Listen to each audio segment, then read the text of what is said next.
우리 사랑하는 성도 여러분들, 오늘은 맥주 감사절입니다. 말씀드린 대로 전반기에 베풀어 주신 하나님의 은혜를 헤아려 보는 날입니다. 헤아려 보고 감사하는 감사 예배를 드리는 날입니다. 전반기 동안 베풀어 주신 하나님의 은혜에 감사합니다. 제가 생각하기에 늘 생각이 됩니다. 성도의 마지막 열매는 감사다. 모든 상황 속에서 감사할 수 있는 사람이 성도다, 이런 생각을 하게 됩니다. 모든 상황 속에서, 어떤 상황 속에서든지 감사할 수 있는 영적 안목을 가진 사람이 성도다, 그런 것이죠. 오늘 감사절을 맞이하여서 그것을 다시 한번 확인할 수 있기를 바랍니다. 먼저는 좀 그러니까 이제 감사하지 못하는 그런 상황부터 이야기를 해보려고 합니다. 감사가 부족한 그런 시대가 아닌가. 저도 하루 동안에 사람들과 대화하고 이러면서 많이 사용하는 단어가 감사합니다. 감사합니다. 근데 어느 날 생각을 해봅니다. 진짜 감사해서 감사하다고 하는 건지, 그냥 입에 그냥 자동으로 나오는 감사인지, 이걸 좀 생각해 봐야 되겠다, 이런 생각이 들기도 하고요. 정말 감사한가? 근데 요즘 감사가 좀 모자라는 그런 시대가 아닌가, 이런 생각을 합니다. 감사를 잊어버리고 살고 계시지는 않습니까? 왜 감사하지 않을까요? 첫째는 너무 익숙하니까 당연한 것 아니야? 라고 생각할 때는 감사가 잘 나오지 않죠. 말하자면 여러분, 나라는 존재가 신앙을 갖게 되고 주일에 예배의 자리에 앉게 되었다는 것, 이건 기적적인 일이고 감사한 일인데, 매주 되어지다 보니 이 사실에 대해서 그렇게 감사하지 않는 경우가 있더라고요. 왜 그러냐면 당연하다는 것이죠. 매번 반복되니까 자연스럽다는 것이죠. 당연하게 여기는 순간 그건 별로 감사하지 않습니다. 매일 주어지는 일상. 또는 비교하는 사람들은 감사를 잘 못하더라고요. 끊임없이 옆에 있는 사람하고 비교합니다. 오늘 저 사람은 뭘 입고 왔나? 요즘 날씨가 더워서 그렇지 빨리 추워져라. 추워지면 내가 집에 있는 모피 코트를 입고 나와서 그럼 비교 자꾸 하면 감사가 잘 안 되죠. 감사가 안 되는 것입니다. 그리고 우리가 감사하지 못하는 이유 중에는 지금 현재의 삶이 너무 힘들다 보니 감사를 할 수 있는 여유가 없습니다. 그런 경우도 있지 않겠습니까? 그러나 말씀드렸듯이 신자는 모든 상황 속에서 감사할 수 있는 영적인 능력을 가진 사람이 신자입니다. 오늘 맥주 감사절을 통해서, 이 주어진 말씀을 통해서 우리가 어떻게 감사해야 되는지 정말 수준 높은 감사를 할 수 있는 성도가 되시기를 바랍니다. 뛰어넘어야죠. 그러므로 오늘 성경을 통해서 어떻게 감사해야 되는가 하는 것을 좀 살펴보려고 합니다. 첫 번째는요, 평범한 속에서 특별한 하나님의 섭리, 은혜를 헤아릴 수 있는 눈을 가지는 것이 중요하겠다, 이런 생각을 합니다. 신명기 말씀에 보면 추수 때에 낫을 대는 그때부터 해서 이제 헤아려서 감사해라, 이렇게 말씀이 있죠. 우리는 흔히 특별하고 놀라운 일에 대해서는 감사를 합니다. 큰 성공을 했든가, 갑자기 진급을 했든가, 또 로또에 그냥 벼락을 맞았든가, 기적적인 치유가 일어났든가, 이럴 때는 우리가 그것이 감사할 일입니다. 그때는 감사합니다 라고 하지만, 그러나 우리의 시선을요, 매일 반복되는 일상 속에서 그 일상이 어떻게 이어지는가, 그 속에 있는 하나님의 섭리가 어떻게 진행되는가, 운행되는가, 이걸 볼 수 있으면 좋겠어요. 말씀드린 대로 신명기 말씀에 그 곡식 심고 그것이 추수할 때가 되어서 낫을 되고 하는 그런 추수의 때에 그 추수를 통하여서 하나님께 감사하라 라는 것이죠. 여러분, 일상의 그 삶 가운데 감사를 찾아낼 수 있는 눈이 없으면요, 추수할 때 이렇게 생각합니다. 당연한 거지. 내가 수고했으니까 그렇지. 땅에 심어 놓으면 싹 트는 거 당연한 것 아니야? 물 주면 되던데, 해가 나면 되던데 이렇게 생각하는 것이죠. 여러분, 우리는 당연한 것이 아니다라는 것부터 좀 생각할 필요가 있어요. 농사 지어 보신 분 계시죠? 농사 지어 보신 분한테 진짜 농사가 저절로 되는가 한번 물어보시기 바랍니다. 저절로 되는 게 아닙니다. 그 안에 참 놀라운 하나님의 섭리가 있어요. 그 섭리를 볼 수 있어야 됩니다. 성경에 보면요, 여호와께서 집을 세우지 아니하시면 세우는 자의 수고가 어떻다? 헛되다. 여호와께서 성을 지키지 아니하시면 파수꾼의 깨어 있음이 헛되고 너희가 일찍 일어나고 늦게 눕고 수고의 떡을 먹음이 헛되다. 그래, 헛되다. 우리가 일상적으로 살아갑니다. 일어나고 뭐 식사 준비하고 식사를 하고 직장에 나가든지 친구를 만나든지 뭐 이런 모든 일들을 하고 무엇인가를 기대하고 삽니다. 그러나 그 안에 하나님의 운행하심, 섭리가 없으면요, 그 하나도 저절로 되는 것이 없어요. 저는 놀랍게 생각하는 게, 강릉에 작년에 뭐 또 산불이 많이 났잖아요. 저희 고향에도 산불이 나서 저희 큰 집이 홀라당 다 타가지고 아무것도 남지 않았잖아요. 그때 저는 이런 생각을 해요. 저기에서 나오는 매연이죠, 매연. 막 엄청나게 많은 연기가 하루 이틀도 아니고 그 큰 면적을 다 태운 연기가 엄청나게 나는데, 여러분 그거 아세요? 사람이 숨 쉬려면 공기가 필요하잖아요. 그 공기 안에는 뭐 산소가 얼마가 필요하고 뭐 이렇게 조합이 있는 겁니다. 엄청나게 뿜어대는데도 그 조합이요 늘 똑같아요. 놀랍지 않아요? 안 놀라네. 그게 놀라운 일입니다. 그런 거 모르시잖아요. 그런 거 몰라도 우리는 살아가잖아요. 근데 그 속에 하나님의 오묘한 섭리를 볼 수 있는 안목이 생기면, 이게 당연한 것이 아니구나, 이걸 이제 깨닫게 된다는 것이죠. 그 당연한 것이 당연하게 되게 하기 위한 하나님의 그 섭리를 이해하기 시작하면, 감사합니다, 내가 자고 일어나는 것이 당연한 것이 아니라 하나님의 은혜 안에 있었군요, 이렇게 된다는 것이죠. 그러므로 여러분, 당연한 것이 아니다라는 것을 볼 수 있는 안목을 키우고 그것을 통해서 감사할 수 있는 성도 되시기를 주의 이름으로 축원합니다. 네, 그걸 보면 감사하는 마음이 생기면 행복해요. 안 그러겠어요?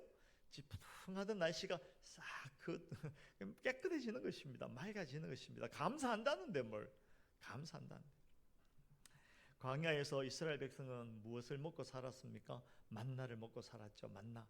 그들은요, 아침에 눈 뜨면 만나가 수북이 쌓여 있으니까 처음에는 뭐 이게 신기하다고 했지만 시간이 지나면 지날수록 이게 익숙해져요. 사람이요, 이게 너무나 익숙해지고 무뎌지고 그러잖아요.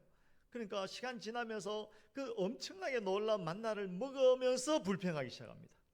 하나님, 이거 너무 맛이 없고 이거 튀겨도 뭐 어떤 짓을 해도 이게 맛이 별로 없는데 하나님 딴 거 주시면 안 될까요? 하나님 메뉴판 좀 내려주세요. 골라볼게요. 하나님, 왜 날 낳으셨나요? 왜 애굽에서 건져서 광야로 보내서 이 고생을, 이 맛없는 만나를 매일 먹게 하시나요? 하나님께서 그들을 어떻게 다루셨는지는 더 이상 말씀드리지 않겠습니다. 여러분, 만나를 통해서 일상적으로 당연하게 느낄 수밖에 없어 보이는 그것을 통해서 그것을 당연하게 만드시는 하나님의 섭리 봅시다. 그것을 깊이 헤아려 볼 수 있는 영적 안목을 가지게 되시기를 주의 이름으로 축원합니다. 오늘 여러분 이 자리에 나온 거 당연한 것 아니라니까요. 오늘 이 자리에 나오기 위해서 아침부터 그렇게 수고하고 차를 꺼내서 운전하고 오시다가 김검자 검사님 차가 그만 뭐라고 표현해야 되나요? 퍼지셔가지고 지금 같이 타고 오시던 우리 김희애 권사님하고 못 나오셨잖아요. 네. 그리고 우리 안타깝지만 우리 정수자 권사님도 지금 응급실에 같이 계셔야 되고, 어제는 이렇게 편안하셨는데 오늘은 또 어제와 다른 오늘을 맞이해야 되는 사람들도 있고, 정말 이 시간이 감사한 줄 아세요? 당연한 게 아니라니까요. 네. 그리고 좀 더 들어가서 오늘 성경에 보면 고난을 통해서 우리가 성숙한 감사로 나아간다라는 이야기를 전해드리려고 합니다. 때로는 예상치 못한 어려움과 고난에 직면하게 되죠. 이런 시기에는 우리가 감사하기가 참 어렵습니다. 오늘 제가 방금 말씀드렸지만 김금자 권사님하고 김희애 권사님 차를 타고 늘 오던 차가 오늘 왜 퍼져가지고, 그걸 예를 들어서 한번 이야기를 해보도록 하죠. 그것이 우리가 고난으로 생각할 수 있잖아요. 김금자 권사님 뭐 예를 들어서 이놈의 차가 말이야, 이게 말이야 멀쩡하다가 오늘 하필이면 퍼져가지고 예배하러 가야 되는데 이게 예배도 못하게 만들고, 이게 말이야 차가 말이야, 차는 간단한 예지만 살다 보면 우리가 이해할 수 없는 고난 속에 떨어질 때가 있잖아요. 그런데 그 고난이 고난으로 끝나지 않아요. 성도에게, 진짜 성도들은 그 고난 속에서 한 걸음 더 나아갈 수 있는, 그러니까 감사로 연결되어질 수 있는 것을 만들어낼 줄 아는 사람이 성도라는 거예요. 야고보서에 내 형제들아 너희가 여러 가지 시험을 당하거든 온전히 기쁘게 여겨라. 이는 너희 믿음의 시련이 인내를 만들어내는 줄 알미라. 인내를 온전히 이루라. 이는 너희로 온전하고 구비하여 조금도 부족함이 없게 하려 함이라. 아멘. 고난은 우리를 힘들게 합니다. 그러나 동시에 우리를 강하게 만들어줍니다. 동시에 우리가 이전에는 보지 못했던 하나님의 사랑과 섭리를 깨닫게 하는 도구가 됩니다. 고난이. 이 말씀을 고난 가운데 있는 사람에게 하기는 참 어렵지만, 그러나 여러분, 고난을 통과하게 되면 사람들이 다 성숙하더라고요. 고난 속에서 정말 그 고난을 잘 해석해내고 그 고난 가운데 있는 하나님의 어떠하심을 발견하기만 하면 이길 힘도 생기고 소망도 생기고 그 고난을 통해서 하나님과 더 친밀해지는 통로가 되더라니까요. 어려움 속에서 우리는 하나님의 도우심을 더 간절하게 구하게 되고 그 과정 속에서 이전에는 보지 못했던 것을 보게 되는 것입니다. 마치 겨울을 이겨낸 씨앗이 더 강인한 생명력으로 꽃을 피우는 것처럼 우리의 감사는 고난이라는 시련을 통해서 더 풍성하게 자라날 수가 있습니다. 차가 멈췄었지만 그냥 이거 뭐 이래가 아니라 그것을 깊이 묵상하고 그 안에서 하나님께서 또 무슨 말씀을 하시려고, 하나님께서 또 이 일을 통해서 어떻게 행하시려고 하는 것을 바라보고 갈망하면 분명히 하나님께서 말씀하십니다. 시편에 보면 그런 탄원의 시가 많이 있습니다. 시편의 탄원 시는요, 평안할 때 부른 것이 아닙니다. 여호와는 나의 목자시니 내게 부족, 이런 정도가 아니라 하나님이시여 어디에 계십니까? 하나님이시여 왜 나의 기도에 응답하지 아니하십니까? 하나님이시여 나는 왜 이런 지경에 떨어져 있습니까? 하나님, 의인이 고난당하고 악인이 득세하는 것을 어느 때까지 보고 계시렵니까? 하나님. 그런 탄원시가 얼마나 많은지 몰라요. 다윗도 그렇게 탄원을 많이 했죠. 그러나 그 시편의 탄원시는요, 궁극적으로 감사로 나아가는 통로가 되더라니까요. 여러분 시편을 한번 잘 생각해 보십시오. 묵상해 보십시오. 탄원이 탄원으로 끝나지 않습니다. 그 탄원이 감사로 이어지게 돼 있더라니까요. 그 속에는 이런 뭐라고 할까요? 이런 조화가 오묘함이 있습니다. 여러분 잘 생각하시기 바랍니다. 탄원이 감사로 이어지게 되는 뭐라고 할까요? 과정이라고 할까요? 이런 과정을 겪게 됩니다. 탄원하는 자들이 그냥 넋두리처럼 어디 뭐 길 가면서 하는 것이 아니라 성도는요, 탄원을 어디서 하냐면 하나님 앞에서 합니다. 성도가 그 힘든 상황을 가지고 하나님 앞에 나가 엎드려 탄원하기 시작하면 그 탄원이 무엇과 연결되어 있냐면 하나님 나는 부족합니다 라는 자기의 한계와 자기의 실력 없음을 고백하는 고백과 연결되어 있는 것입니다. 탄원이란 그런 것입니다. 하나님 앞에서의 탄원. 만약에 여러분 하나님 앞에서 탄원이 아니고 그저 넋두리라면 뭐라고 할까요? 이걸 탁 그냥 한 방에 이해가 되게 뭐라고 표현하면 좋을까요? 뭐 딱 생각이 안 나네요. 그냥 욕 한마디 하는 거죠. 아이 더러운. 그러나 하나님 앞에 나가서 자기 모든 안타까움을 토하는 자들의 단어는요, 나의 연약과 나의 한계, 그것을 고백하는 고백이 되는 것입니다. 그러므로 신자들의 단어는 하나님 앞에서의 고백이 되는 것이죠. 그 하나님 앞에 엎드려 주여 주여 주여 이 상황을 이러하게 되면요, 그 다음에 무엇으로 나가냐면, 나는 이렇게 부족하고 연약하고 이 상황을 아무로 컨트롤할 수 없는 연약한 자입니다. 그러므로 하나님의 긍휼이 필요합니다. 그런 탄원하는 사람은 하나님에 대한 긍휼, 하나님의 긍휼을 구하는 그 갈급함이 거기에서부터 나오는 것이죠. 다르게 표현하면 하나님을 신뢰하게 되는 마음이 더 깊어지게 됩니다. 하나님을 신뢰하고 부르짖게 되는 것이죠. 신뢰의 고백이 거기에서 나오게 되는 것입니다. 여러분, 이건 하나님 앞에서 깊이 탄원해 본 사람은 알 수가 있어요. 여러분, 한번 해보시기 바랍니다.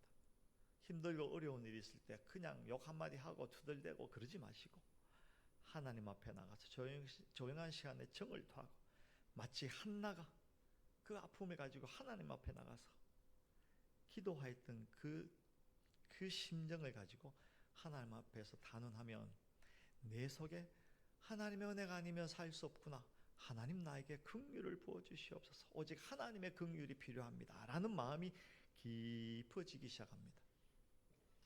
그러면 그 지점에서 하나님께서 내 인생을 다루신다는 것을 발견하게 될 것입니다. 하나님의 응답을 경험하게 될 것입니다. 그것을 우리가 간증하는 것이죠. 물론 하나님의 응답이 반드시 고통이 사라지게 하는 형태로 나타나진 않습니다. 뭐 그런 경우도 있고요.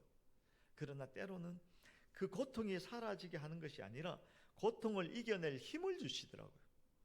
그리고 이 어려운 상황을 새로운 관점으로 볼 수 있는 마음과 그 눈을 허락하시더라고요. 고통 속에서 또는 큰 의미를 발견하게 하고 영적으로 더 깊어지고 성장할 수 있게 되는 계기로 만들어 주시더라고요. 하나님 앞에서 단언하면. 그러면 비로소 고난의 시간이 그냥 아무 뜻 없이 나를 괴롭히는 시간으로 끝나는 것이 아니라, 그 속에서 운행하신 하나님의 그 손길을 발견하는, 그리고 여러분 생각해 보세요. 아무리 힘든 상황이라 하더라도 내 삶 가운데서 운행하시는 하나님의 손길을 보기 시작하면, 우리 성도라면, 진짜 성도라면 기쁘지 않겠어요? 평안이 오지 않겠어요? 소망이 생기지 않겠어요? 그것이 우리에게 응답으로 나타나는 것이죠. 그래서 성도의 최종 열매는 감사가 되는 것입니다. 그 속에서 하나님 감사합니다. 남들이 보면 미쳤다 그래요. 저 상황 속에서 감사한다고? 쟤 이렇게 된 거 아니냐고. 예수 믿으면 다 저렇게 되는 건가? 그 사람은 절대로 깨달을 수 없는, 만질 수 없는, 도저히 이해할 수 없는 평안, 그게 그 탄원하는 그 자리에서 일어난다니까요. 이게 성도죠.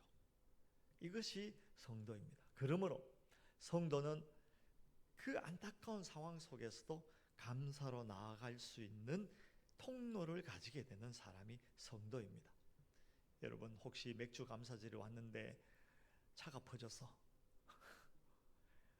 이건 뭐야, 이게 내가 예배하러 가야 했는데 우리 김금자 권사님 그러지 않습니다. 우리 권사님은 그 속에 담겨있는 또 하나님의 어떤 운행하심, 또 그 속에 있는 하나님의 어떤 나를 향하신 섭리, 이런 것들을 이해하고 깨닫고 평안하고 소망을 가진 줄로 믿습니다. 여러분 예배 마치면요 다 권사님 전화해서 괜찮으세요? 어떠세요? 아이고 괜찮아요. 이게 위로하고 다 전화하세요. 아셨죠? 전화 안 되면 문자라도 보내시고, 전화번호 모르시는 분이면 옆에 물어서라도 이렇게 하시고, 평소에 잘 모르는 분도 계시잖아요. 그럼 놀라지 않도록 저는 신혼교회 다니는 누군데 권사님을 평소에 참 이쁜 권사님 잘 보고 있습니다. 오늘 차가 퍼졌다면서요. 괜찮아요. 더 좋은 차 생길 겁니다. 자, 이렇게 그렇게 연락하세요. 고난이 고난으로 끝나지 않습니다. 어려움을 통해 성숙한 이해와 사랑을 배우게 되고, 또한 다른 사람의 아픔을 공감할 수 있는 상처 입은 치유자가 될 수가 있어요. 그런 감사 제목이 나타나게 될 줄로 믿습니다. 그리고 세 번째로는요, 맥주 감사절을 통해서 우리가 배워야 하는 진짜 감사는 감사의 확장입니다. 감사의 확장. 정말 감사하면요, 그 감사를 우리 속에 넣어두고 살진 않습니다. 진짜 감사하게 되면 그 감사가 튀어나와요. 그렇지 않나요? 얼굴이 달라져요. 얼굴이 달라져요. 늘 불평불만이 가득하면요, 인상이 점점 썩어요. 그런데 이렇게 이 고난 가운데서도 감사할 수 있게 되면 내 얼굴이 달라진다니까요. 옆 사람 얼굴 보지 마세요. 괜히 보고 지난주보다 썩었네요. 그렇지. 네. 감사하게 되면, 감사가 확장되게 되면, 여러분, 나도 살지만 옆에 있는 사람도 살아요. 그게 진짜 감사죠. 우리의 감사가 공동체를 넘어가기를 원합니다. 오늘 신명기 16장에도 보면, 네가 예전에 어떤 종이었던 것을, 애굽에서 종이었던 것을 기억하고 지금 너희 가운데 있는 가난하고 억눌린 자들과 함께 나누어라. 이게 맥주 감사절에 해야 될 일입니다. 감사는 확장되어야 합니다. 감사가 머물러 있다면 아직 내가 제대로 감사를 이해하지 못한 것입니다. 아직 내가 그 감사를 제대로 오감을 통해서 경험하지 못한 것입니다. 진짜 감사는요, 마치 맛있는 음식을 먹고 나면 다른 사람에게 소문내고 싶고 한 그릇 사주고 싶은 마음이 생기는 것과 똑같아요. 하나님 감사합니다 하면 그 감사는 필연적으로 이웃에게 펼쳐지게 되어져 있습니다. 우리 속에 억눌리고 지금 아파하는 사람이 있다면 찾아가서 내가 받은 은혜를 나누세요. 그냥 말만 하지 마시고 내가 받은 은혜, 그것이 물질이면 물질, 마음이라면 마음, 그것이 무엇이라면 그것을 나누세요. 그리고 우리 울타리에만 묶어두지 마시고 그 감사가 밖으로 퍼져나가도록 해야 됩니다. 조금 다른 이야기를 하자면, 옛날에는 그냥 있어도 교회를 찾아오는 시절이 있었습니다. 그러나 지금은 아닙니다. 교회가 자꾸 사회에서 섬이 되는 것 같아요. 저는 그것이 굉장히 불안합니다. 교회가 사회로 나가지 않아서 그런 거죠. 교회가 사회 속에서 비치고 소금으로 살아내야 하는데 그냥 담쌓고 우리끼리만 그냥 예배나 열심히 하고 해도 잘 살던 시대가 있었거든요. 그게 잘 사는 게 아니었는데 우리가 착각한 것이죠. 교회 밖으로 나가서 우리가 빛되고 소금되었다는 것을 보여주어야 하는 것이죠. 그래야만 비로소 섬이 아니라 이 세상 속에서 살게 되는 것이죠. 섬이 되지 않도록 우리가 정신 바짝 차려야 돼요. 그렇다면 우리의 감사를 밖으로 흘려보낼 수 있도록 힘쓰고 수고해야 됩니다. 그냥은 안 되거든요. 힘쓰고 애써야 됩니다. 우리가 그렇게 할 수 있는 방법은 여러 가지가 있습니다. 우리가 지금 하고 있는 일도 물론 그렇게 하고 있는 것입니다.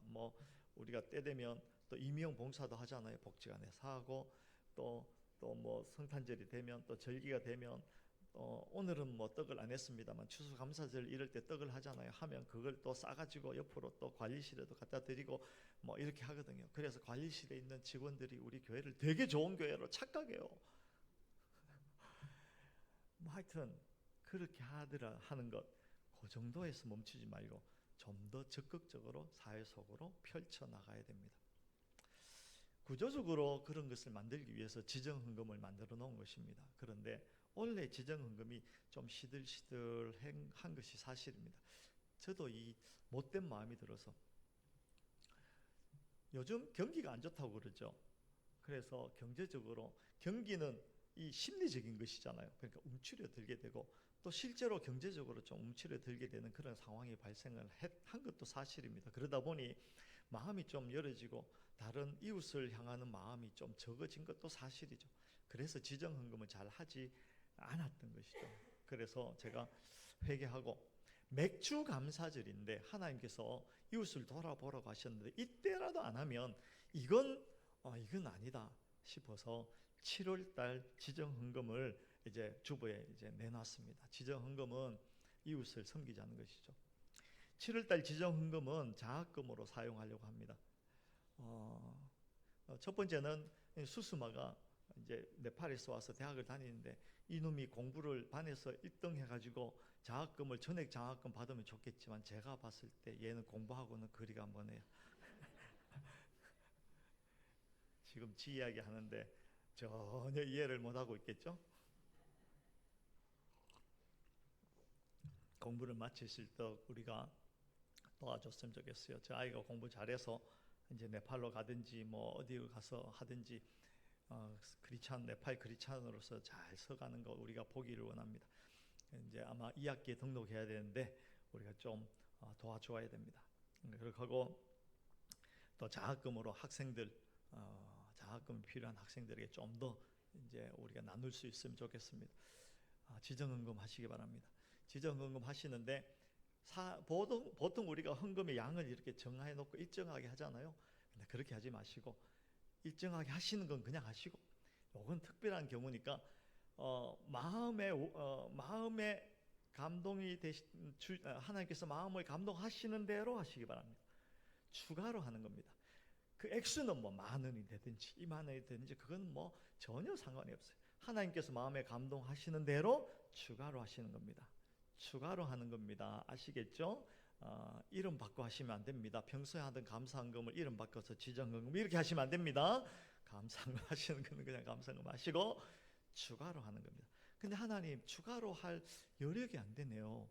물론 그러실 수 있어요. 그러나 정말 하나님께서 감동하시면 제가 일부에는 그렇게 이야기했습니다. 굶으십시오. 하루 굶어봐야 그 얼마 되겠냐 그러더라. 그럼 이틀 굶으시고 이틀 3일 굶으시고 뭐 농담 비슷하게 드린 말씀이지만 내가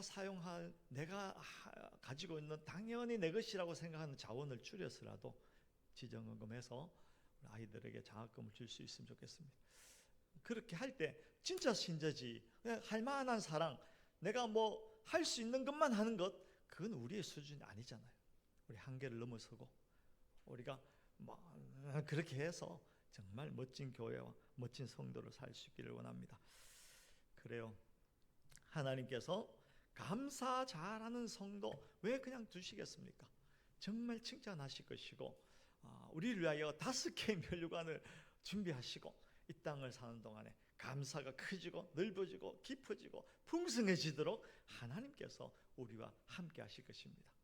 그러니까 우리가 그저 할 만한 것이 아니라 경계를 넘어서서 당연한 그 속에서 하나님의 섭리를 보고 감사하시고 지금 너무 아프지만 그러나 하나님 앞에서 탄식함으로 그 아픔을 통해서 감사의 자리로 나아갈 수 있기를 원합니다. 그리고 우리의 감사가 울타리를 넘어서서 온 땅으로 펼쳐지게 그 정도의 감사를 할 수 있는 아주 수준 높은 성도, 수준 높은 교회 공동체로 설 수 있기를 정말 주의 이름으로 축원합니다.